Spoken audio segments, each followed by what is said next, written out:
Ma mission TV, le miroir du monde. Je vous dis, comme disent les Congolais, qui vivra mon era. Si est en vie, moi je suis en vie, je ne vous raconte pas. On a que le banayo awa na moto ya itandoi kikagate. Fils moko wazali victime ya ignorance na yimoko. Fils moko est victime de sa propre ignorance. Et bah qu'on les kayembeka politiquement. Et il faut qu'il fasse attention. Nous n'allons pas laisser M. Tshilombo avec son complice Kabila terminer ses mandats. C'est le mandat du peuple. Votre objectif, c'est de les mettre mal à l'aise. Tout le monde à la porte. Avec quelle force, quel moyen? À la porte. Comment ces élections-là, de ça, le peuple a vomi le régime au bout. Zoé a commis gouverneur. Zoé Kabila. Zoé. Au seul cas, Zoé a la lettre. Moi, Namboka, Jean-Pierre Bagombo, Bazali Likolo, Bazana Ndeke, na Pepo, na avion, Bagokenda, Lubumbashi. Pour moi, na biso tobota biso peuple la muka bayana na kisasa awa bitu va peuple continuer. J'ai pas compris. Bazo moi na bino bobota boya na Kinshasa elingi kolobani. Mais politique et ça ma ça politique et ça ma pas na lojate. Bati a été kabiliste, Bati est kabiliste, Bati mourra kabiliste. Aujourd'hui, il ne peut pas prendre la place de l'opposition. Je vous dis, Bati est kabiliste, il mourra kabiliste. Moi en tout cas, ce que je na tikala na longola kazaka o na longola shumisho boye na lolema o boye na tamba to polele peut être volontaire peut à respecter na kosala yango. Bako benga liboma mais le plus important c'est que l'objectif est atteint peuple azo bokonzina. Ce qui le a pesi pe poste le kola ndeko matungulu to pendeko Nyamwisi. Je m'appelle le Prince Epenge, je m'appelle pas Matungulu, je m'appelle pas Nyamwisi et je ne suis pas né à la même date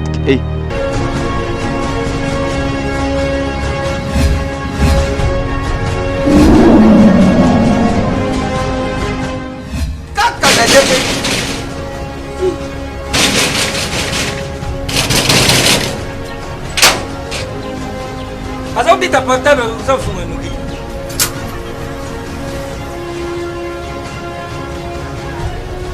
Qui soit c'est Pix.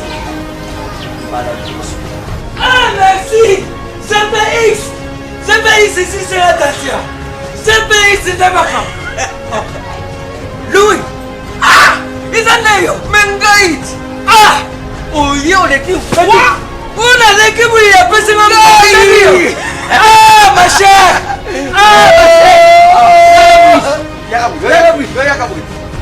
Ah! Ngale lobi oyo.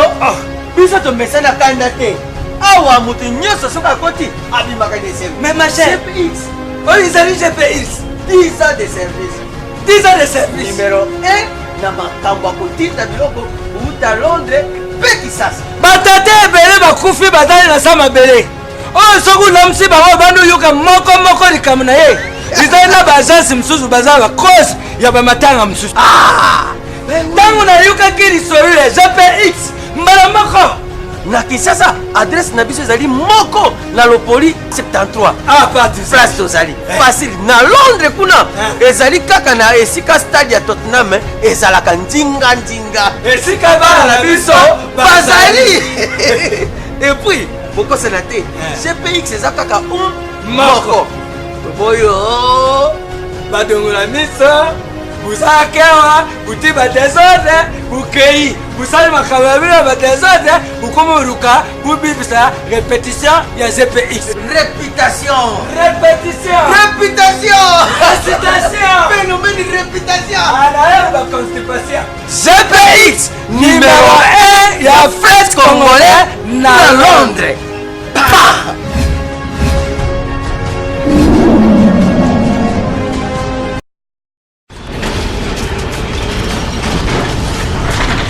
Ma mission TV, le miroir du monde. Salut à vous tous fidèles de Am TV, bienvenue encore une fois. Bibi Kapinga de retour à Kinshasa pour le travail. Binonyo Soboye, Bindengelini, Nasala Ramoussala, na terrain. Je devais quand même avoir un petit repos parce que Binonyo Sopebo réclama qui, voilà pourquoi. Merci à toutes les personnes de l'Afrique du Sud, parce que Boyamba Kinga avec votre cœur, bon passez bon moment nanga. Ici sur ce plateau, nous sommes avec Mr. Presse Mpenge, Tozo Benga Ebongo. Pourquoi? Parce que population partout place azo kende na ba descente sur terrain, to yebite sozo kende ko implanter nini na ba commune wana nyoso azo kita. Est-ce que ezali pona lokumu ya Eside to lokumu ya Lamuka? On va parler avec lui tout à l'heure, mais entre-temps, je vous informe la réunion de Lamuka depuis Lubumbashi, rencontre ya ba leader o nyoso batikala ki poto yebi kende ko mbusa nyamwisa utei ko kende ndeko mosusu utei ko kende Matungulu autepe kokende de Fredi Matungulu lelo tozali na Prince Epenge awa tolobela réunion ya Lubumbashi, rencontre ya ba leader 4 leaders actuellement au Batikali, et puis Sénat pe kuna ndeko Tambwe Mwamba a remporté a kwesi ndeko bati lukwe bondeko bati lukwe balobaki mwa mingi, mais nasuka nango tomoni ki abendi kaka mukila bachaka munoko na moto lekio na makasi te apparemment. Boni ndeko Epenge. Bonjour maman, merci pour l'invitation. Réunion lelo le 29, yo na Kinshasa, yo motozala à tout moment. Et si kamoko ndeko Martin Fayulu ko kende ko planter descente nyoso zo sala na terrain tous ces derniers temps. Mais to constater absence na yo na voyage lelo bangi ndeko Francis Kalombo te. Non. Descente tout ça sur le terrain, ezali mosala to ko sala pour na peuple. Pour le peuple, pour l'avantage à la Lamuka to Eside. Ezali pour le président élu Martin Fayulu te, ezali pour le SDPT, ezali avant tout pour le peuple. Parce que nous sommes là, ezali concourir pour nous libérer Mboka. Et je n'aime pas trop quand on voudrait voir les personnes là où il faut voir la patrie, là il faut voir la nation. Donc on est sur le terrain pour nous commander. Ba maman, ba papa ya Congo, oyo ba ponoki changement na maponomia le 30 décembre 2018, mais victoire na bango ezali détournée. Le coup a lancé deuxième phase ya ko reconquérir dignité ya peuple congolais, ko reconquérir vérité ya peuple pe volonté na ye. Yango to kita na terrain pour na ko remobiliser. Bato baza déjà mobilisé, mais il faut que bouger bango sur base cette fois-ci to ko matana nzete ya kokotité, mais to ko secouer les cocotiers. Mais je vous dis, comme disent les Congolais, qui vivra mon era. Si est en vie, moi je suis en vie, je ne vous raconte pas. On a que le banayo awa na moto ya itando kikagate. Za moto ya terrain, yo moko ba caméra no kitaka ba monaka. Bilenge to ko raconter sur le terrain. Nous n'allons pas laisser M. Chilombo avec son complice Kabila terminer ses mandats. C'est le mandat du peuple. Votre objectif, c'est de les mettre mal à l'aise. Tout le monde à la porte. Avec quelle force, quel moyen à la porte. Mais avec le peuple, parce que c'est le peuple le propriétaire du pouvoir, c'est le peuple qui veut récupérer son pouvoir. Et donc, vous constatez que la marche, marche ou mingite. Il y a les 30 par exemple. Non. Nous amorçons une démarche pacifique en écrivant l'hôtel de ville. Pékissi marche, interdit marche alors qu'ils n'en ont pas les droits. Officiellement, ils envoient les policiers avec des armes, avec des balles réelles et avec des bâtons, des barres de fer. Preuve, c'est que Ndekonabiso de Fa Opaluku a Koufaki le 30 juin 2019. Ouais. Mes condoléances à sa famille même. Dieu merci, vous êtes la première journaliste où a présenté ma condoléances. Mais il faut faire plus que ça parce que baninga na bino ba journaliste bazaki tabassé à mort le coup à Titi à RTVS 1 le coup là ba mususu tout le belango mais il faut continuer donc la police beaucoup na niveau ni peuple azali découragé c'est tout le contraire. D'ailleurs remarquez très bien, plus tu as avancé, plus ce peuple na biso a tourner regard naie vers Martin Fayulu. Plus tu as avancé en termes de mois, plus ce peuple a retourné missionnaire vers Lamuka. C'est un signe, il y a des signes qui ne trompent pas, que Félix, contrairement à ce qu'il pensait avec Kabila, le peuple a message n'a pouvoir n'a été, a commencé à peine à pouvoir n'a jamais. Parce que le message n'a le coutaté, le message qui m'a habité, le moteur le coutana qui m'a habité, le moko, pouvoir y fraude pour le message n'a rien goûté. Donc nous descendons dans la rue, dans les rues, nous descendons dans les quartiers de Kinshasa pour dire aux jeunes que les actions vont commencer bientôt. Et ce qui va action, peut-être moi, c'est parce que pendant que nous sommes avec les autres dans la Mouka, pour proclamer action, to proposer action to za ko mobiliser bango bako benda singa bako kende ko loba butu kuna te et le ko a échoué parce qu'ils voyaient leurs propres intérêts. Mais maintenant là nous sommes face à face avec le peuple. Face à face avec le peuple. Parlons maintenant de la réunion, la grande réunion de la Mouka reportée pour le 20 et reportée du 20, 27, 27, 29, Nini Penza. Et Salama Kipote, la réunion est à la reportée. C'est très simple, c'est très simple. Ndeko Katumba Azali coordonnateur à la Mouka. Ou Azala qui coordonnateur à la Mouka. Parce que mandat naye et Silaki le 26 juillet. Aujourd'hui, nous sommes le 29. Donc, ça fait déjà 2 jours, 3e jour, Yango, depuis que mandat naye et Silaki. Depuis le 26. Donc, il est là maintenant comme réunion au Ezali le 29. Donc, il expédie un peu comme. On dirait qu'il expédie les affaires courantes. Pour une réunion... c'est là qui reportait. La réunion à la Mouka, en fait, c'est la Kaka report. Non, mais parce que... il faut prendre la dimension, il y a la personnalité, la forte personnalité composée la Mouka. Bazali, Bato, Bazali, la responsabilité est belée. Bazali, papa, Bazali, chef d'entreprise, Bazali peut ba politique. Mais nous pensons que dans tout ça, la famille, ils avaient priorité. Politique, ils avaient priorité. Et quand les 2 dates, par exemple ici, de ces 2 faisceaux-là, famille et politique, et coïncider, à un moment donné, c'est difficile de faire un choix. Mais à ce qui concerne la Mouka, parce qu'il s'agit de ça, réunion à les 20 et Simba qui était pour l'année, parce que Ndeko Katumbi Azali coordonnateur à la Mouka, a convoqué la réunion à les 20 sa concertation préalable avec Maninga Naye. C'est-à-dire que Yakobenga Baninga que nous bandeko na ngina fixer réunion date mokolo tel. Na ko tuna bino soki mokolo wana moto mongo ta na rendez-vous mususu pour to tia réunion mokolo wana comme concertation la quitté. Yango saki bon conséquence Baninga bazaki na ba rendez-vous mususu. Tata mo konzekolo Martin Fayulu bazaki na ba rendez-vous mususu na poto. Et moi Namboka Jean-Pierre Bagombo Zaki na rendez-vous en Équateur donc Simba quitté et on va proposer qui est Tatia le 29 mais malheureusement à ça ici deuxième proposition pour du 24 au 26 on lui avait dit non on vous avait déjà dit que c'est pas possible ces dates là c'est très juste proche. Et juste c'est pas possible. Dieu merci à Rigo quand même à Tia qui en le 29 comme convenu moment où Kolobao Tata Mokonze Kolo, Adolphe Mozito, très probablement moi Namboka Jean-Pierre Bagombo, Bazali Likolo, Bazana Ndeke, na Pepo, na avion, Bako Kenda Lubumbashi, pour na kozwa mwana na biso tobota biso peuple la muka bayana na kisasa awa bitumba peuple continuer. J'ai pas compris. Bazwa mwana na bino bobota boya na Kinshasa elingi koloba nini? Mais politique et ça ma kisasa, politique et ça ma kepa na lojate. Alors Ni koloba kebaki kozwa la muka baya na yango bino na motema bo préférer ki penza ndeko Mozito nde azwe ebonga pote yenda komi penza plus proche na ndeko Martin Fayulu mais malheureusement on dirait kozala na moto ya ndeko Mbemba. Mais d'où est-ce que vous tirez ce type de raisonnement? Vous qui vous a dit ça? Qui vous a dit qu'on aurait préféré Mozito? Qui a dit ça? Quelle population? Oh karabazara nzinga ya la muka. On dirait souci na bango ezalaki ndeko. Oko sala je ya Chilombo to ya État moyeni ya Congo to ya Kingakati. Non. Normalement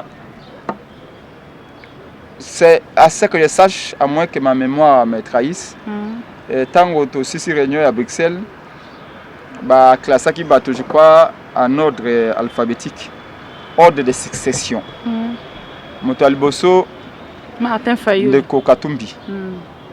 Moto ya mibale ezali Matungulu.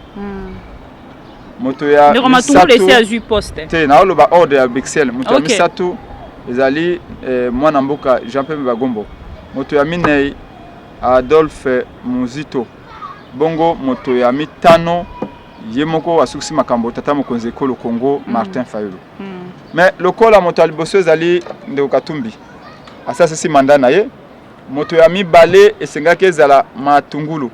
Matungulu ye alobio akokoka komba oyo te asalama mpona combat ya peuple te ye azali moto ya bureau climatisé apréféré na ye akutana na mokonzi ya kinga kati oyo azali autorité morale yo oyebaka ndeni ke mbula enge beta otalaka likolo te alors donc moto nyonso mpo ayebaka mbula enge beta atalaka likolo donc soki olingi oyeba mpona nini matungulu akei basigne ezali oyo ezali kolakisa meme bino basi toyebaka so olingi obota tomonaka basigne te biso bino bokobosa na tradition bantu atako tokoma makambo na biso nyonso te mais tradition wana de bouche à l'oreille toza kopepetue yango donc sikawa lokola ndeko matungulu akei epa autorité morale ya kinga kati na logique na bon sens moto abandaki koya en 3e position à nord utile ezali mwana mboka Jean-Pierre Bemba Gombo. Donc la logique voudrait que mwana mboka Jean-Pierre Bemba Gombo a arrêté na coordination la Mouka. Nous tous nous attendons à ça. D'ailleurs, je vous informe qu'il y a 2 jours déjà, biso ba communicateur à la Mouka, tozalaki na ba ndeko mususu bazana mwana mboka Jean-Pierre Bemba Gombo pour na koyebisa ye te tokozela ye impatiemment. Igwe abunda pona ko libérer mbokoyo. Igwe akolemba Congo lelo te. Akota boloko na CPI entre autres likolo ya ikambope ya koloba vala na lingi Congo. De Kabila saliment so poete yazala kuna pe. Donc Igwe tokozela na maboko mibale. Tokozela pona nini pour de continuer bitumba pona vérité des urnes, pona dignité ya ba Congolais. Pambate mama bakoki ko démocratiser jamais. Et salamate au France est sous occupation il y a Allemagne après bongo démocratiser France. Hitler a envahi France. Et les Français s'entendent avec Hitler démocratise la France. Ça ne se fait pas. Un occupant ne développe pas un pays. Kabila n'est pas venu pour développer le Congo. Les Rwandais ne peuvent pas prier et accepter que le Congo se développe. Donc, moyen à développer la théorie économique et la théorie sociale sous occupation et alité. Commençons par libérer la patrie. Et libérer la patrie veut dire la volonté du peuple doit être respectée. Notre peuple s'est prononcé. Les gens ont tendance à l'oublier. Certains peut-être souffrent de la maladie d'Alzheimer, mais en tout cas, nous, on a cette grâce-là aujourd'hui d'avoir encore des têtes qui fonctionnent encore. On n'est pas non plus des myopes. Le peuple s'est prononcé largement pour le changement en 2018. Moi en tout cas ce que le bien ngana tikala na longola kazaka o na longola shumisho boye na lolema oboye na tamba to le polele peut être volontaire peut à respecter na ko sala yango bako benga liboma mais le plus important c'est l'objectif est atteint peuple azo bokonzi na ce qui le va pesi yo pe poste le kola ndeko matungulu to pe ndeko Nyamwisi. Je m'appelle Prince Penge, je m'appelle pas Matungulu, je m'appelle pas Nyamwisi et je ne suis pas né à la même date que donc tobota makebele même ma passe peu babota maka na politique ezo senga pe mbongo ndeko Prince Penge orobo yango kozwa poste ko sala pona population pe na ebiso ke matembe na lié lelo ezali pepe mutafuti pona ngai okondima yango po bino bo mesana ko mona politicien yoka libomo munene boy mususu boy même kokolokota bike ya kwesa ko kasuti na mbongo akimoyibi ya l'état c'est ta génération wana te toute ta génération liboso auto ko vivre na mbongo ya peuple parce que na zabo mama na ko zabinité ko uta na utuwele unité 4000 francs unité uti na utuwele peut-être yo zali mona que ça au message ko unité à 10 $ monyango ebelete mais ngai na monyango ebele parce que uti pas peuple na utaki ni ki na poso ele ki na ba étudiant peu 200 étudiants professeur d'université aya moninga bi descendre à Lumumba na mosolo ebelete ba ko futa biso malamu te 5 $ yango na ko lia mbonga peuple tozali la première génération de politiciens à Congo o ba ko lia mosolo uti pas peuple. Bon, bandit on a peuple après beaucoup mater ça va escalier. Non ma aux génération Kalabati ko lia sans fait pas peuple peut pas aller na conférence na bango te. Si on a le biabilo pe ça va escalier. Non, escalier. On a le temps pour comprendre parce que yo mona ti yo depo uti boy na habité so kokisi 24 ans na ndimito peut-être na 23 ans. Au monina makambebelete. Mais yo oso mona politicien ba mimi na mapeka lokola ngai Prince Penge lokola maniko maengele. Oso mona bango. Tangela na kombo sikawa na tio je vous mets Daniel Saf. Ouais, Daniel Saf génération na biso. Oko ba Daniel Saf azali combattant. Ndeko Eliezer Ntambo. Mike Mukeba yaza combattant. Ndeko Jekoko Mulumba. Non, Jekoko ba meme na mapeka wapi mama. Mais on a peka on était bana yo futi mbongo ba mais on a peka. Ngai ba mais on a peka na 80 000 personnes. Ba mais ni comme ngai na 80 000 personnes na peka. Ba ko le bato kele kinga ka diro ko zo kabila. C'est pas généreux à peuple. Ko comparer biso na bato mosusu. Ko kisa ipe posa na bango ko kende. Ma ka muke bai. Oh maman, o ya libitumba. Bokomona na to sala na bosa ba sala mate. Donc ko linga ko memanga libanda te po ko sala. Et ya ko ka bango te. Je me sala micro po lingo o tiango pa na yo. Et je voulais dire que génération et qui motalia sans fois peuplalité. Il n'y a rien de plus beau que coller à la peuple. Mon coller à 100 fois à peuple maman pour na ko sala o cause la plus belle femme au monde. On se sentit même à autant ma colomé, on se sentit tellement qui toko que bato tout va comme on kaka o l'équipe signos. Le ko nga pense penge. Esengo na bino ezalaka komona bandeko ya FCC na bandeko ya Cash ko ndongwa na penza. Esengo na bino ezalaki nini komona bandeko ya Beret Rouge kuna balobi ndeko fils mukoko pe kuna lo wana bino boseki bolobi atala to bisaki bango nini? Non mais les accords non respectés les Kingakati. Je n'ai pas le temps à Koseka. Alors qu'à ce moment je vous parle, il y a un Congolais qui meurt à l'est. Chaque minute il y a des gens qui sont tués à Butembo à Beni. À Minembwe, n'en parlons pas. On est en train de décimer tout un peuple pour les remplacer par, c'est pas, modèle et race, à Congo. Non, on n'a pas le temps de la distraction. Mais le PPRD dit détenir des preuves que ils l'ont dit, les preuves sont là. Ce n'est pas Prince Pengende à inventer. Vous êtes journaliste. Je ne sais pas si vous étiez encore là parce que vous venez de l'étranger. Le PPRD a dit détenir des preuves. Que Bangonde va Pesaki Chilombo et Ngwende. Où est le procureur général de la République? Il y a des gens qui tuent et qui se vantent d'avoir tué sur Internet. Mais Bakangara Bango, où est le procureur général de la République? Que volonté à peuple, peuple d'Alobi, volonté à peuple congolais, a confisqué Kiango et a Pessi Yango na Chilombo. Mais qu'on enquête. Fils Mukoko Oro Banangaï. Fils Mukoko est victime de l'ignorance. Fils Mukoko est victime de sa propre ignorance. Et bah, les Kayembe politiquement, et il faut qu'il fasse attention. Il y a des jours, tout d'abord, Bandaki Kolela, Betty Naché, il y a des personnes à lobby que Libala a fait Koufa. Mais Balobi va bien qu'il y a Kingakati, ceux qui va venir, quand il y a ceux qui va sombrer et tout ça, à Tiki Kolela. Si quand on comme yo à cause de la marche pour te libérer les kufa mbala o na veille à marche ba bengi les sous qui ba laisser sous pour nini atiki sous fils mukoko ne sait pas ce qu'il veut. J'admire un peu quand même son courage, je dois vous l'avouer, c'est un vrai combattant mais qui malheureusement est géré est télécommandé et qui apparemment fait du chantage pour appeler Elo Komoko. Ce qui est Elo appeler à 5 ans appeler avant de naïe.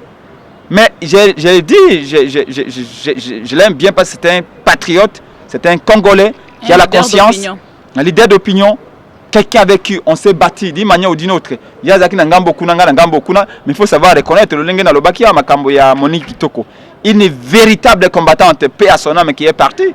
Cette dame-là était avec nous dans tous les combats, dans tous les fronts. Une femme qui avait tout pour plaire aux hommes, mais qui n'avait pas choisi la voie de la facilité, mais qui a dit ma patrie. Au contraire de ce que dit Madame Monique Kitoko, s'est bâtie. Une véritable soldat qui est partie, paix à son âme, même si on ne va pas polémiquer sur comment elle est décédée. Donc, je vous dis que Toko se réjouit na Ninoate. Ba mi bimi balé ba kobunda. Mais personne ne va te bailler quitter. Peuple. Le coup la téléphone est nayo. Bayibi ango bako discuter bako bunda na pona ko kabola et le kwa moyibi. Bon, quel plaisir yo et que ça muto bayibi. Non. Nous plutôt nous disons la lutte doit continuer pour que la victoire du peuple soit récupérée. Bon ça la rata moi moroté a remis le moni makambo to bandai ko loba yango. Non, mais la vérité reste la vérité. La vérité n'a pas besoin qu'on l'aide. Vérité n'a besoin yo madame Mamou awa oya kede yango. Non. Mamouté Bibi. Bibi.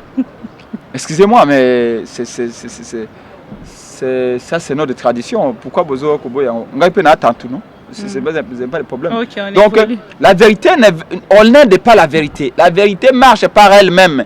Elle est têtue. Elle ne s'use pas avec le temps. Il y a tellement de réformes. La Bible est fondée sur la vérité. Dans une certaine mesure, même dans le Coran, c'est le fondement de tout. Félix est là où il est. C'est qu'il n'a pas gagné les élections. C'est que Kabila a nommé. Et vous savez qu'aujourd'hui, Félix Tshisekedi est l'homme le plus malheureux. Je vais peut-être vous révéler quelque chose ou qu'est-ce que je veux dire, vous étonner. Mais Félix a envie de faire quelque chose. Il a envie de faire quelque chose pour son peuple. Parce qu'il est congolais. Parce qu'il est président de l'IDPS. Mais il ne peut pas faire parce qu'il a accepté l'inacceptable. Et ça, le Kolanganga. Ok, comme on a un des madame Bibi Aza, Abiana, comme on a Nganga. Nganga na lingi kozwa Bill Gates Aza mobile Nangai. Nganga lobi madame Bibi Bill Gates Aza mobile n'a pas de problème. Bagri yango. Lobi okuna madame Bibi a même pas les mais Bill Gates a okimu kusaye na Congo abali madame Bibi. Nganga bi madame Lukaki Bill Gates na pesio ya komi mobile nao. Bomengo nyoso ya se na pesio. Sikawa era sacrifice komi. Félix Tshisekedi andimaki nyos au Kabila sengaki.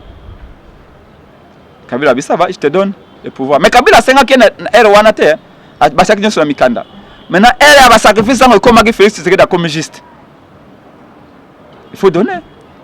Tamomamba, pesa tamomamba na Sénat. Tous maintenant. Maintenant le losiko balingi lokola nyoko amune na linga ka batona komena. Boa. Alinga ka moto balingi ko banda moto tina makolo. Maintenant, qu'est-ce qu'il peut faire? Félix a la volonté. Alinga sembola le boko après ça t'a fait le moko lipa. Mais impossible avec Kabila. Impossible. C'est ça la vraie réalité. Donc, pour vous dire que Félix aurait dû faire comme moi dans Nzambe Yesu Masihi a salaki na ngomba tango Satan amemaki.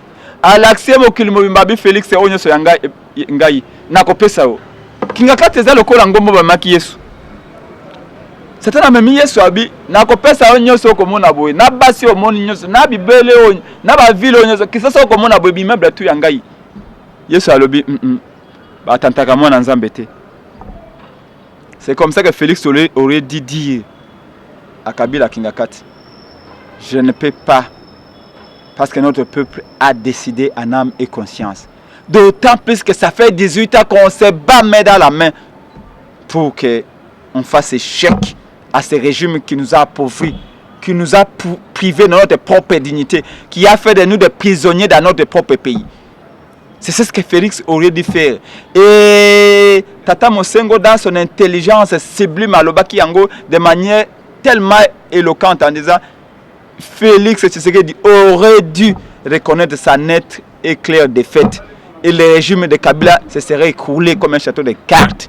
Et ndele lo banamura wapinga symbole ya métier ya Kabila na monango na banamura parce que ngai depuis na sala ba cauchemar tilelo depuis 2011 tango to kendari ko yamba B50 papa Tshisekedi na aéroport tango campagne je me rappelle très bien to que na retard ngana mwana mboka Pierre Jacques Chaloupa paix à son âme na prado na to ko rouler ça l'air pour na ko yamba papa Tshisekedi na aéroport to komi kuna mais fomona maman a dégâts. Bako tiré si Bilenge a vu à balle réelle. Banamoura.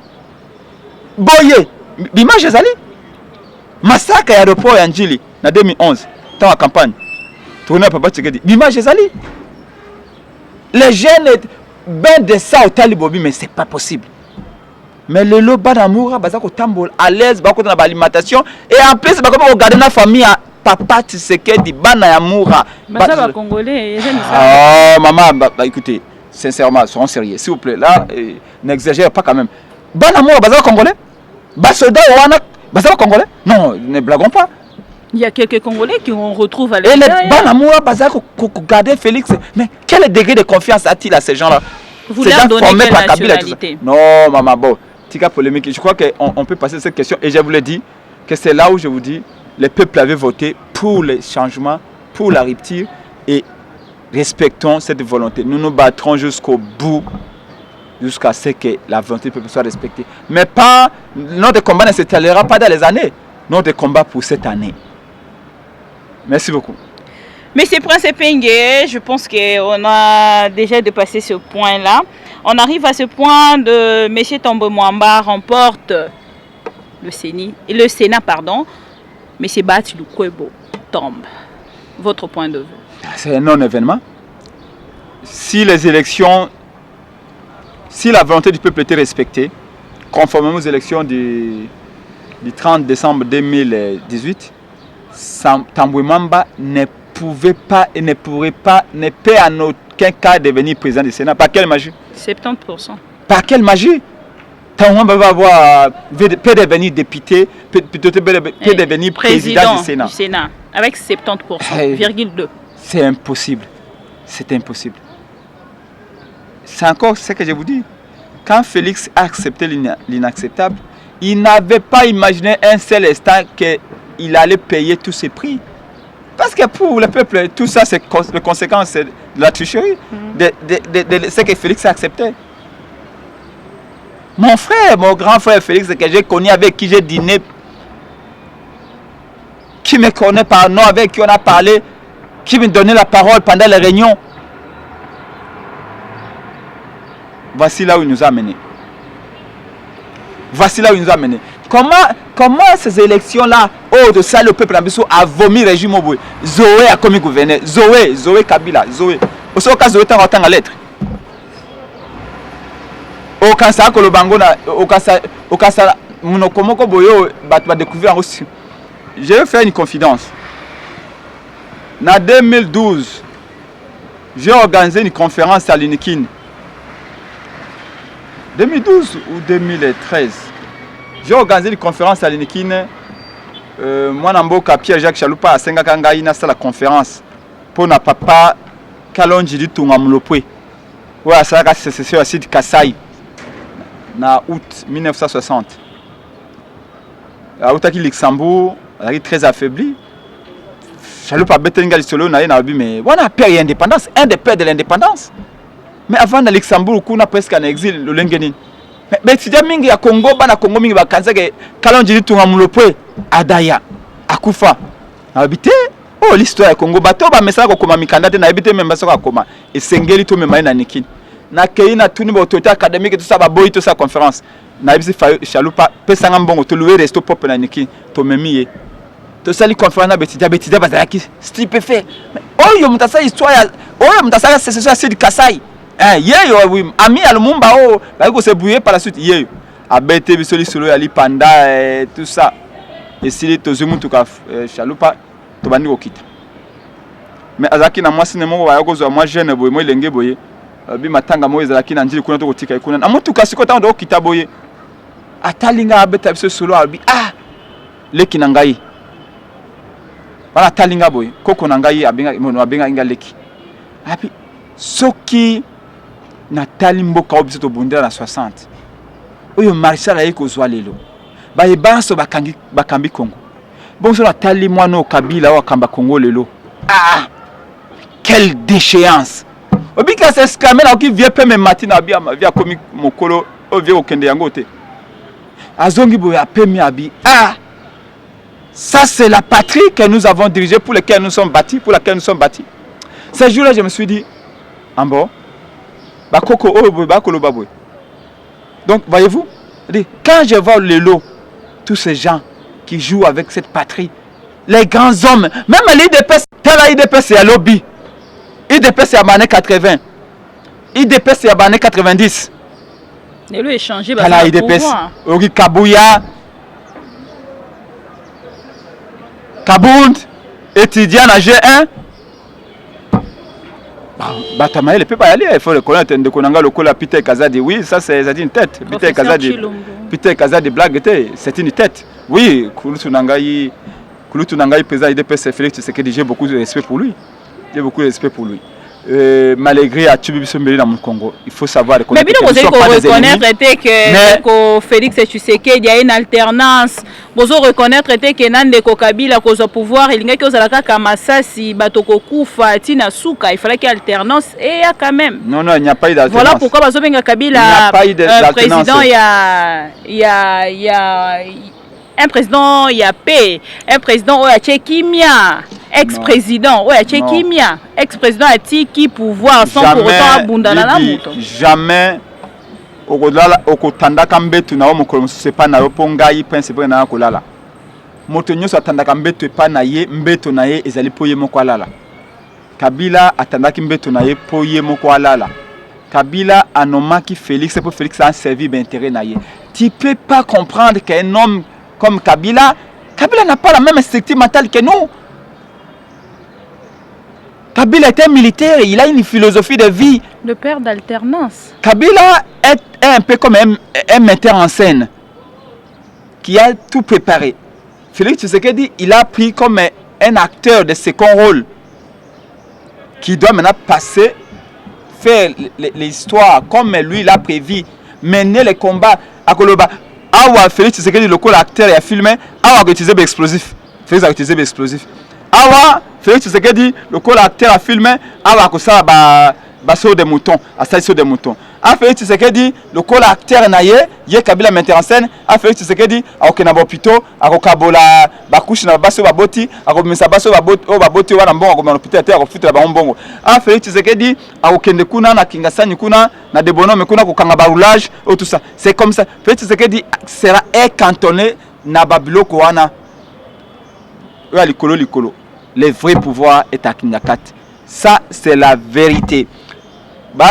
Quand tu as sali, et pas militaire dans le pays étranger, autant le tapis rouge ne veut rien dire. On a déjà vu des présidents en Afrique, ici au Rwanda précisément, qui dirigeaient par procuration. Ce n'est pas une histoire nouvelle.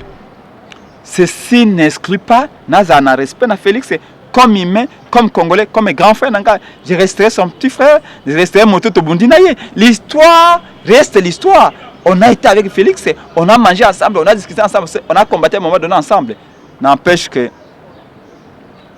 Pétain a été un des grands généraux en France, mais il a fini par capituler, par trahir la France. Et De Gaulle a été un simple major, un militaire en tout cas, des rangs inférieurs.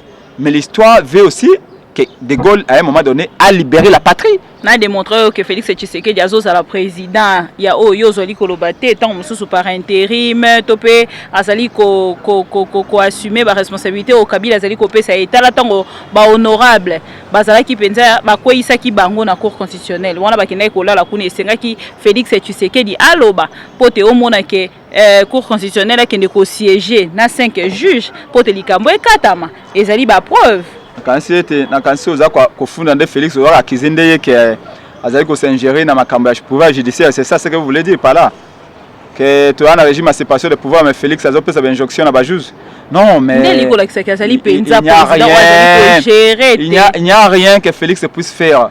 Félix restera toujours pour nos kabola bakushi na bopito na basi ko na bopito ko bimisa basi bana na bopito bana mbonga ko bimate. Il inaugure les crises en termes, comme on dit en sens prisonnier politique. Toi, tu n'as pas l'armée. Toi, tu n'as pas l'armée, tu contrôles quoi? Tu n'as pas l'armée. Non, c'est ce qui est vérité. Le Kolangaï Awa. Oyebsinga Prince Penge. Aux alinzo to moke, aux moke le Kolamboloko. Mais oyebsinga na yebi kenaza moke. Naza na taille Obama naza moke non na pesa 60 kilos au fini ngai tu as dit ce que je suis ce qui nazali mutu munene olobi na mutu munene obio prince pengo ama mutu amboloko mutu moke mayele belé olobi on nazali est-ce qu'au fini ngai encore que on ne parle pas de l'aspect physique de la personne. Vous savez pourquoi? Il faut savoir faire la nuance. On ne parle de Kabila que dans la mesure où il influence la conduite des affaires de la nation. Mon collègue Kabila comme un commerçant, ça me regarde à quoi? Ça me regarde à quoi? Ça regarde le Congolais en quoi? Un nouveau opposant. Si Félix n'était pas nommé, n'avait pas accepté d'être nommé par Kabila, on ne parlait pas de lui aujourd'hui. C'est parce que c'est les actes qu'il y prend. Par exemple, quand il signe un accord avec Air Poison, au Binobo Benga Air Rwanda, Air Poison, et il y a un Congo. Ça dit que les Congolais, la vie des Congolais est en danger. Quand l'ambassadeur rwandais, rwandais na Afrique ngele kuna Afrique Sud, bazuye baye na awa na Congo. Et puis bandimie. Ça dit que les Congolais sont en danger et nous dénonçons. Quand on a mis beaucoup na bazako bomba Congolais et que personne ne bouge. Nous avons le droit de parler. Quand on va tomber sur des moutons, on se rend compte que l'argent de l'État est gaspillé pour rien. Kende kota bibembe na mama yemu bembe ba utika ngona seboyi. Mama yemu bembe na se. Au côté na morgue ya mama yemu boye na solo yambio déjà apporte. Même bongo ya l'État ba ko boka ngona ba biloko ba so de mouton ateti de moko ezaki te j'ai bougumestre. Ah bougumestre moko benga bi prince penge. Prince penge bougumestre la muki bona tongo policier na kimi mbango obede mais c'est bougumestre la muka oh nini oh mais tala moni kuna ba ko tia ba tol na balabala. Oh banque ndeke ça publicité toni bougumestre abina ibité. A se renseigner au président public. Tala makam. Na bougumestre azaki avertité que le kwana ba ko tia na commune na. Sans projet, sans quoi Kamel a conseillé tout ça sur des moutons, tout peut s'impressionner les Congolais qui tout ça musala. Quand on a impressionné les Congolais, on dépense l'argent de l'État pour rien. Pour que l'ongola moutage na kisasa, ezali ko pona ko tia sur des moutons. Alors ko dévier. Maman, esengeli ndo ko tia ba moyens de transport de masse na ba tous les mégalopoles, ba grandes villes nyonso ya monde entier, vous avez 12-13 millions d'habitants, ba tia kande ba train et ngunduka. Yango nde memaka okola train ya masina ya njili kuna ya changu mbala moko memi 8000 personnes mbala moko memi 3000 personnes ils ont mon moniteur qui a outil côté déco ya roulage par exemple vous ont monté que misala ils ont excepté que état de droit en marche non musala naye habituez-vous si par malheur Félix termine son mandat vous habituez-vous déjà ya komona na biloko wana bokomona kuna keko taba mana libongo akaboli mwa mpata na libongo kuna Félix bomona ke na kingasani kuna akende kotala batu bako lobambisi na maluku kuna Félix c'est ça que Kamel lui conseille le kola tone lokwa kosala te Kabila azwaki biso nyonso kato kana na Kabila ya gérer mboka biso sikoto tika kana biloko wana mko musubo komona boye Félix c'est que la sali dola basanya ba mapa na mama tu ya kisasa kaka ndenge wana mais état vivaka na donte yo zali mwana musala l'état mokomi ko futa l'état comment ça va donner à l'état té chef de l'état sali don na hôpital ya l'état mais chef de l'état ako sala don hôpital ya l'état mais l'état de senga ako futa yo comment ça don sur ko ngai prince penge na chalupa ko futa ngai na suka sansa mais suka sansa nga futi ngai na susu mbongo na ngai na sali don na chalupa nyake c'est paléolithique comme façon de réfléchir. Presque à la fin de cette émission. C'est préhistorique et il faut qu'on se débarrasse de cette manière-là de réfléchir. Et donc, avec tout le respect que je dois à mon ami Félix Tshisekedi, qu'il démissionne tant qu'il est temps. Il a encore un peu de dignité qu'il démissionne. Le train déjà en marche. Mais train en marche, Bolobaki en 2006, train allé en marche. Tant Kabila ça a eu coup d'état liboso. Donc comme en 2011, Kabila ça a eu coup d'état mi bala botoli B50 papa Tshisekedi pouvoir Bolobi train en marche. Mais train en gros comme na gare mo kolonini. Peuple pas quitter ce pays là. Ta ba Congolais so bilongi kanda. Balobaki ba Congolais so kanda na barre de bus attaque hymne national na biso ya debout Congolais ba Congolais ka debout na barre de bus mikolo nyoso. Kanda okonya ta Congolais boye mama na yo. Pour la kanda mudako 400 zela boye akota la gauche ta kota droite te makambo ele qui atiki bana 9 koki ba melitite mama ke kobota na hôpital kuna ba ko senga mbongo ya ba mère ba bosa ban ti mudako tamba ko kasa boulevard akota la te o kansi liboma te problème ele kina ndako 80% ba Congolais olenge iwana solution ezalaki bato banso bakendeki na ba élection koloba après ba élection et que ça différent avant ba élection malheureusement Félix Tshisekedi Azong Sibiso na case de départ. Mais comme disait aussi Mukendi, le peuple gagne toujours et nous allons gagner ce combat. Vous allez gagner, nous sommes presque à la fin de cette émission, comme je disais tout à l'heure. Monsieur Presepenge, bandeko ya FCC, Baboa Kelibino, ndeko Bati Lukwebo, Balobia ya Dangambo opposition, pour Bango Kuna, pour Nabango, et ça dit déjà une bouche de moins, ou parti moko de moins, nakati ya majorité Nabango. Boyambie, na esengo nyonso, bo rejeté. Tout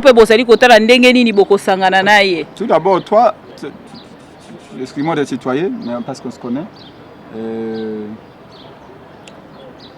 tu ne mourras pas avec des pièges ou avec des questions pièges.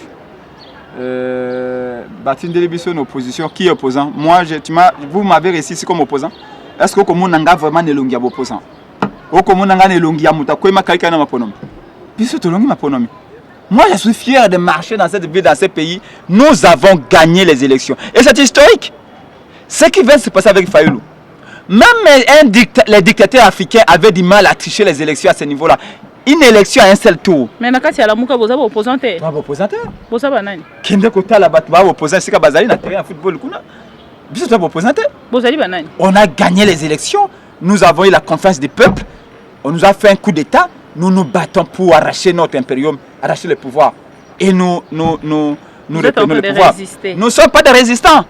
Nous poursuivons les combats pour la vérité des urnes. Dans ces combats-là, vous n'êtes pas les opposants. Nous ne sommes pas des opposants, nous sommes des gagnants et nous nous battons pour récupérer la volonté du peuple, la dignité de notre peuple. Parce qu'en fraudant et en nommant Félix Tshisekedi, Kabila a levé notre peuple, lui a privé notre peuple de sa dignité. Là, notre combat, c'est celui-là. Là, je suis perdu pendant que M.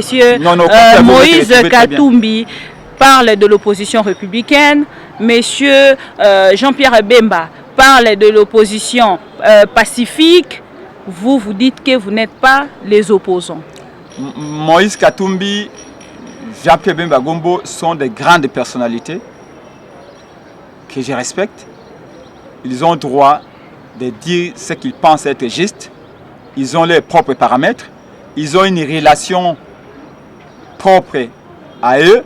Ils ont une relation avec le peuple qui est établie à leur manière.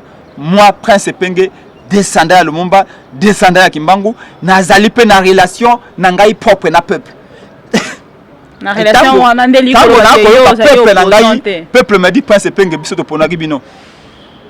Chilo monde sengela c'est l'opposition.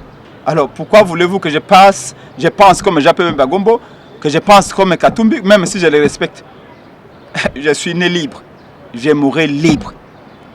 Martin Fayulu n'est pas opposant. Nico Maïngue n'est pas opposant. Nous nous battons pour la vérité des urnes, pour la restitution de la dignité du peuple, et nous allons gagner ce combat parce que nous avons le peuple avec nous, parce que nous avons profondément le peuple avec nous. Et quand je parle du peuple, je ne parle pas de ce peuple-là que les autres là viennent vous dire au micro, que les autres là mobilisent avec des millions. Moi je vous parle de ce peuple-là qui vient moi me donner l'argent. Ces pauvres peuples-là qui me disent Prince Penge Yagala Kingasani Yagozo Matembele. Donc je vous parle du vrai peuple. C'est-à-dire M. Bati Lukwebo peut prendre maintenant la place de l'opposition. Bati a été kabiliste, Bati est kabiliste, Bati mourra kabiliste. Aujourd'hui, il ne peut pas prendre la place de l'opposition. Mais je vous dis, Bati est kabiliste, il mourra kabiliste. Kabila est passé champion dans l'art de la diversion.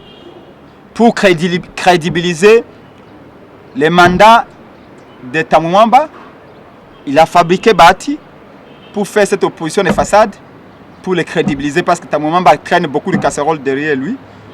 Et donc, comprenez-vous. Mais ce n'est pas une première, maman. Pardon. Les esprits faibles vont tomber dans cette histoire-là, mais pas Prince Penge, un vieux routier de ces microcosmes politiques qu'on va tromper. Il a fait au Sénat, il a fait au Bas-Congo, Kabila. Il y a un petit qui m'a appelé ce matin, c'est intéressant quand même, il me dit, vieux, mon colo Kabila a l'école de sciences politiques, il y a un étudiant à Liboso. Moi, en tant que politologue, j'ai réfléchi, je lui ai dit, non, mon petit frère, ne faites pas cette erreur-là. Kabila a suffisamment d'argent, raison pour laquelle d'ailleurs, tant qu'on a signé Bako, on a Kingakatina, Félix, alors Bagina Félix, c'est mine nyonso ya Congo. ba mine nyoso ya Congo, ba mine ya or, ya diamant, ya cassiterite, ya coltan nyoso okosimbelo côté yuma kozala wana avant de biloko wana nyoso po biloko ande pesa Kabila mbongo pona a payer à prix d'or ba to nyoso ba ko réfléchir na monde entier pona métier na ye. Et donc ba institut de recherche wana Kabila ba mindelo ba ko réfléchir pona Kabila et on fait de l'ouvrage de Machiavel les livres de chevet. Hein? Kabila parfois c'est cartelé entre la théorie d'être aimé parce que c'est ça l'essentiel du combat, plutôt la réflexion de Machiavel également. Il pose deux thèses. Un leader, un prince peut choisir entre être aimé et être craint. Mais à un moment donné, le leader s'est dit, ou le prince s'est dit, être aimé dépend de l'autre. Mais être craint dépend de soi-même. Ngai awa na lobi ngai na kosala tout batu balinga ngai. Mais na kosala penyo some batu balinga te. Mais na ko choisir que non, bon, batu babanga ngai. Mais pour batu babanga ngai dépend de moi-même. Donc être aimé dépend des autres. Mais être craint dépend de moi-même. Donc il est beaucoup plus facile d'inspirer la crainte que de susciter ou bien de provoquer ou bien d'avoir de l'amour des autres. Et Kabila joue entre les deux. Donc, lui, c'est quand est-ce qu'il faut faire pour que les gens aient la sympathie. Au moins, il est plus faible, il va tomber tout de suite. Oh, bah, tu t'es, bah, tu as une opposition, oh, bah, tu t'es, bah, tu as qu'un cache, bah, tu as qu'un cache, comme Félix va député, comme ça va déjouer, ça va les gâter. Bah, fils, mon coco va soutenir, bah, tu. Allez, Radi! Yo ce mon api ba ko episa yo mais 43%, 43%. Ezala bati, ezala tamamba tous les kabilistes. Après ba bio choisir entre les deux. Yo ce mon ba ko episa yo choisis faites un choix entre la peste et le choléra. Toi tu choisirais quoi? Nous sommes arrivés à la fin. Nous sommes arrivés à la fin. Choisir entre la peste et le choléra. Tu choisis quoi? Nous sommes arrivés à la fin, Monsieur Prince Epenge, quels sont les résultats que vous êtes en train d'attendre depuis Lubumbashi pour la réunion d'aujourd'hui? Très bon résultat. Lubumbashi, c'est en fait une formalité. Nos équipes ont travaillé.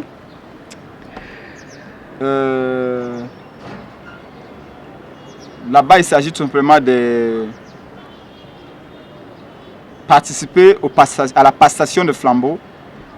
Moi, na la Mouka, Ndeko Katumbi a géré pendant 3 mois. À Kolongo, na Maboko Ndeko Katumbi.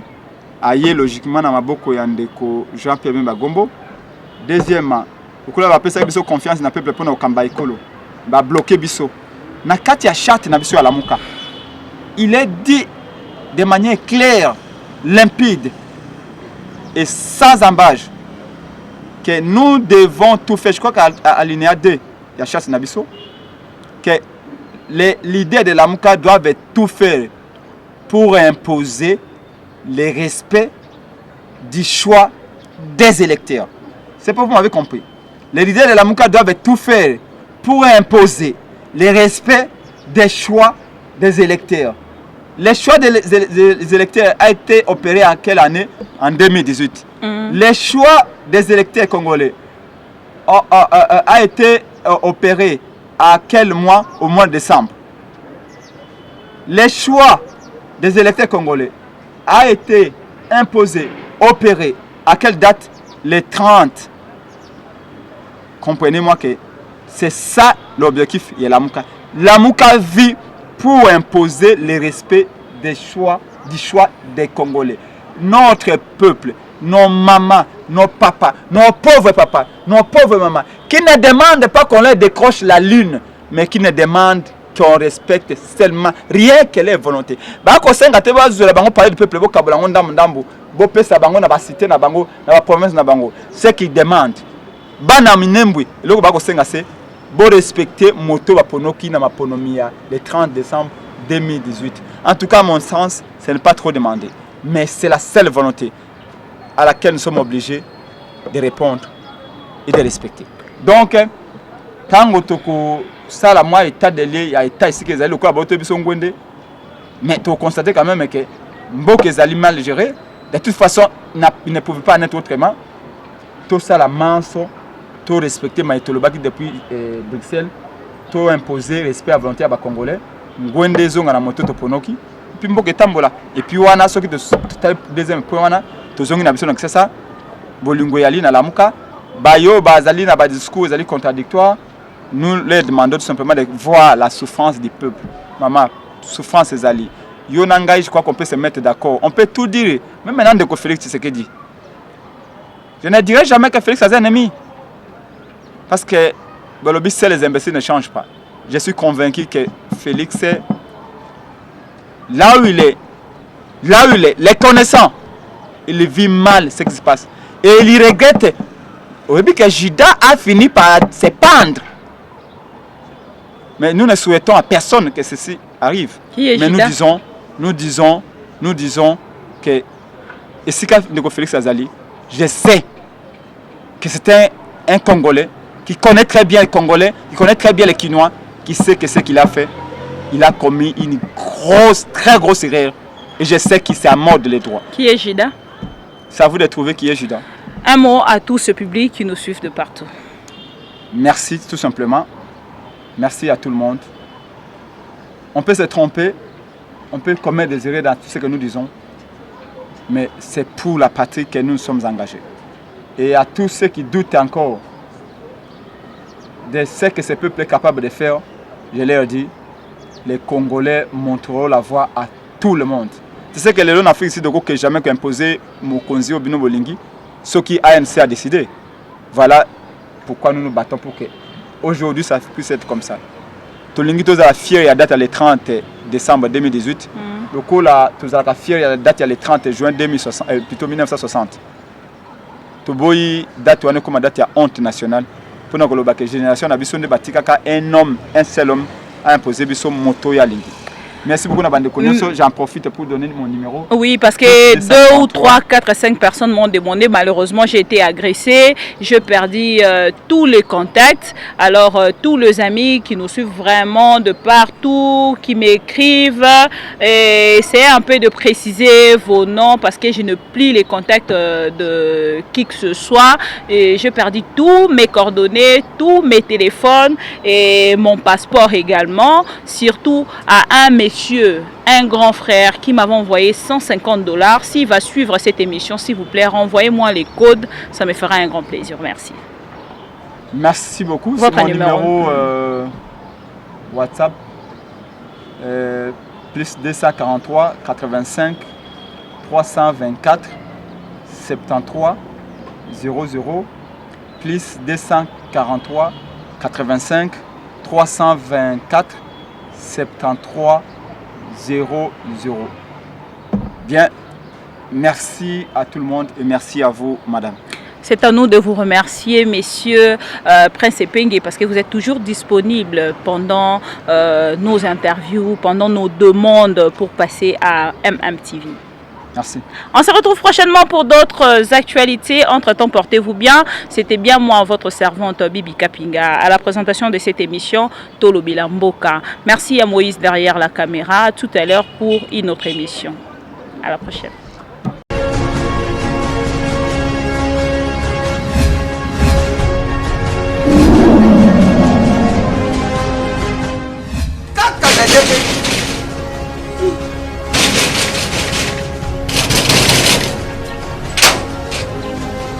Azauti ta portable uzafunga nuki.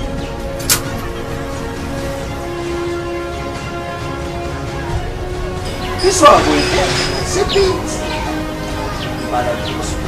Ah merci! CPX! CPX ici c'est la Dacia! CPX c'est un macan! Louis! Ah! Ils en ont Mengaït! Ah! Oh yo l'équipe! On a l'équipe où il y a passé ma main! Ah ma chère! Ah Ah! Ngale lobi oyo! Bisa to mesana kanda te. Awa mutu nyoso soka koti abimaka des services. mais ma chère! CPX. Oh ils allaient CPX! 10 ans de service. 10 ans de service! Numéro 1 na makambo ya kotinda biloko uta Londres mpe Kisasa. Batate ebele bakufi batali na sa mabele oyo soki unamusi bango bandi oyoka moko likambo na ye ezali na baagence mosusu baza bakosi ya bamatanga mosusu ntango nayokaki lisolo ya GPX mbala moko na Kinshasa. Adresse na biso ezali moko na Lopoli 73 place tozali facile. Na Londres kuna ezali kaka na esika stade ya Tottenham ezalaka ndinga esika bana na biso bazali. Et puis bokosana te GPX eza kaka moko boyo badongola miso buzakewa buti badesode bukei busali makamabila badesode bukomoruka bubibisa répétition ya GPX. Réputation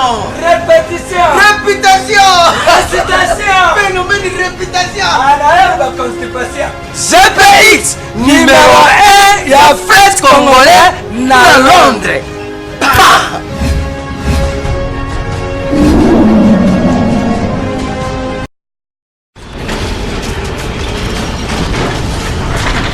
Ma Mission TV, le miroir du monde.